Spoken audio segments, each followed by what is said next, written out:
Hello and welcome to episode 15 of Theme Park History Podcast. Today we explore the world's oldest operating roller coaster. Firstly, I am going to explain why I'm not talking about the oldest defunct roller coaster. Historians believe the first roller coaster ever built was in Paris, France, 1812. The trouble is the word believe. It's not a proven fact, it is just generally considered to have happened, although we might be able to prove that the first American coaster ever built was in 1884, built on Coney Island from the pageant of a man called Lamarcus Thompson. Oops! There is also media claiming that in Connecticut a coaster was built 10 years previous to this. Yep, that's right, 1874. And for sure, yeah, I'm confused too.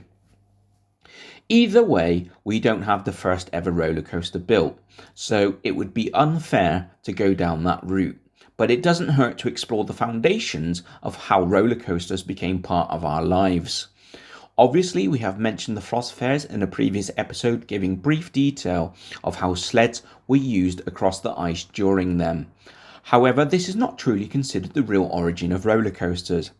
Back to the 1812 coaster again, its actual name is claimed to be Les Montagnes Russes et Belleville, the Russian mountains of Belleville. You may ask yourself, why have I brought back this coaster? Well, it's in the title. Back in the 17th century, art depicts sliders and sledders coming down snow-covered wooden constructions.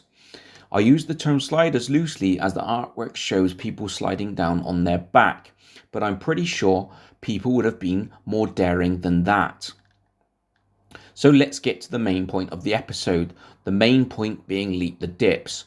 Oh my days, here we go with more controversy. This coaster is not officially defunct. However, due to financial concerns, the park that owns the coaster is not currently open. That's right, Lakemont Park, Pennsylvania is currently closed due to financial restrictions. Leap the Dips is standing but not operating.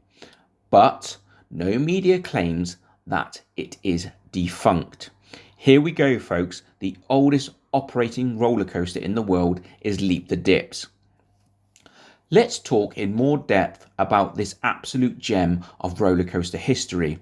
As we all expect from the world's oldest able to operate coaster, there are no inversions on it.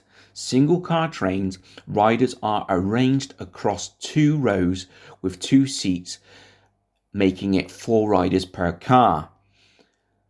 The track is of good length at 1,452 feet. Its highest drop is 9 foot, with its steepest drop being 25 degrees. It hit a top speed of 18 miles per hour.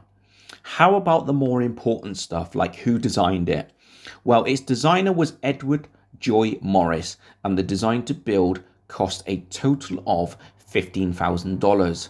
Now brace yourself, that price is the equivalent of $565,074.42 today in 2025. Relatively speaking, this coaster was pretty cheap and it is still in operational condition. To think that it has lasted so long for such a price shows its worth to coaster history. To be fair, Leap the Dips off and on has spent time standing but not operating, that time being roughly 14 years give or take. So out of 123 years, it has operated for 109. When you look at some modern coasters costing more than 10 million, can you see them still existing in 123 years' time? To be honest, I truly doubt it. Fashion and evolution changes like the wind, metaphorically speaking. Engineering is developing so fast that technology becomes obsolete within like 50 years. Let's look at 3G phones. 3G was 90s technology. Now, 35 years later, is an obsolete system. I can see this system happening to coasters as they become more and more digital. Why has Leap the Dips lasted so long? Being a wooden frame, it has to be maintained on a regular basis. It has never had a big incident. Through the years, it had operational issues that you can only associate with aging, so no controversies to report here. So let's just hope that the opening under the management of J.M. Shuck, a member of Amusement Company Pennsylvania, will be a legacy that continues for years to come. Lakemont Park, please don't send this one to the scrap heap. As coaster lovers, we leave this note and wait for the next episode. See you soon.